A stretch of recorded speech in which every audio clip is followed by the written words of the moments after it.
Si vous trouvez entre vous, par l'échange, des manières d'être plus efficaces, on prendra. Parce qu'on pense que aller vers l'excellence dans la mise en œuvre de ce que vous faites à travers l'échange est un enjeu important.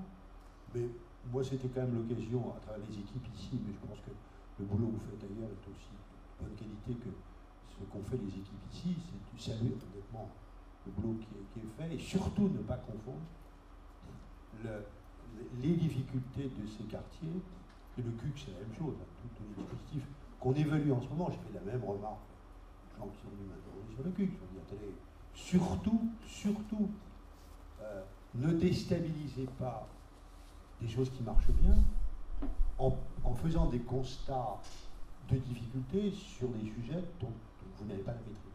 Je crois que c'est très important de bien rappeler ça, parce qu'on a plutôt tous collectivement intérêt à ce que non seulement on termine correctement, il y aura un avenant en prolongation du côté d'un rue, je crois que c'est un sujet qui est abordé en ce moment pour terminer les opérations en cours, mais en même temps bien plaider le fait que le succès de la première opération justifie totalement qu'il y en ait une seconde, même si, compte tenu des contraintes budgétaires des uns et des autres, on sait bien que les mécaniques, l'étalement dans le temps sera plus grand, un certain nombre de choses qui vont se produire, sur le financement, et il y a un débat actuellement sur l'évolution du financement.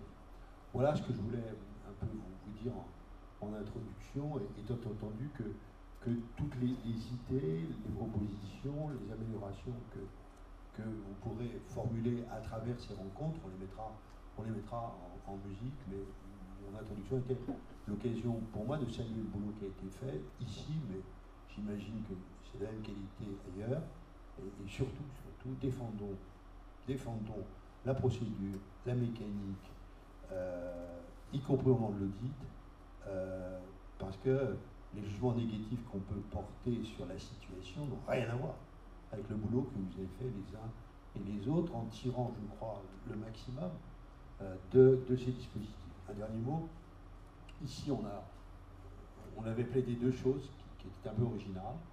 Un, pas trop démolir, et on ne regrette pas, parce que on a fait beaucoup de réhabilitation, assez peu de démolition. On a été les premiers à Paris à expliquer qu'il fallait peut-être introduire, rééquilibrer. Il y a eu une époque où il fallait beaucoup démolir. Ici, on a plutôt... Puis on a fait un deuxième truc. L'ANRU a accepté d'innover. Vous savez, il y avait deux solutions. Démolir, réhabiliter. Voilà. Et on a obtenu qu'on puisse réhabiliter et vendre. Ce qui est tout à fait... donc on a eu une tour entière où l'ANRU a accepté qu'on réhabilite et qu'on vende à des prix qui défient toute concurrence. Je crois qu'on va vendre des appartements à 50 000 euros, premier accédant à la propriété, et que ça marche bien. On a 50% de pré-commercialisation de locataires qui trouvent une occasion de première accession à la propriété.